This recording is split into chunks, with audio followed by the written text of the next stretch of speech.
மீண்டும் ஆட்டத்தை தொடங்கிய செந்தில் பாலாஜி. திமுகவில் இணைந்த மாற்றுக் கட்சியினர். கரூர், கோவையில் மாற்றுக் கட்சியினரை திமுகவுக்குள் இழுக்கும் பணியை செந்தில் பாலாஜி தீவிரப்படுத்தியுள்ளார். வரும் சட்டப்பேரவை தேர்தலையொட்டி அனைத்து கட்சிகளும் களப்பணியை தீவிரப்படுத்தியுள்ளன. திமுக கட்சியில் உள்ள கட்சிகளும் தொகுதி பேரத்தை தொடங்கி அரசியல் களம் சூடுபிடித்துள்ளது. இதற்கிடையே கடந்த சில நாட்களாக செந்தில் பாலாஜி கரூரில் முகாமிட்டு மாற்றுக் கட்சியினரை திமுகவுக்கு இழுத்து வருகிறார்.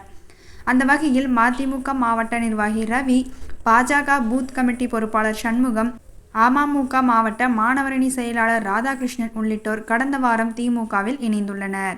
கடந்த சில ஆண்டுகளாகவே கூட்டணி கட்சியை சேர்ந்தவர்களை திமுகவில் இணைக்க திமுக தலைமை தயக்கம் காட்டி வந்தது. மதிமுகவில் முதன்மை செயலாளர் துரை வைகோவிடம் அதிகாரம் பெருகுவதை விரும்பாத மூத்த நிர்வாகிகள் கட்சியிலிருந்து விலகிய போதும் அவர்களை அரவணைக்க திமுக தயாராக இல்லை.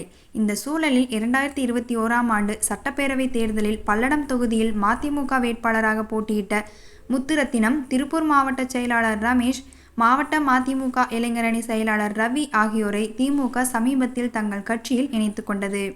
அதனால் மதிமுக சலசலப்பு உருவாகியுள்ளது. இந்த நிலையில் ஜூலை 6ஆம் தேதியான இன்று கரூர் பஞ்சமாதேவி பகுதியில் அதிமுக கிளை அவைத்தலைவர் முருகேசன் உள்ளிட்ட அதிமுக, தவேகாவினர் பலரும் செந்தில் பாலாஜி முன்னிலையில் திமுகவில் இணைந்துள்ளனர். மாற்றுக் கட்சியினரை திமுகவுக்கு இழுக்கும் இந்த அதிரடி ஆட்டம் கரூரை தொடர்ந்து கோவையிலும் தொடரும் என எதிர்பார்க்கப்படுகிறது.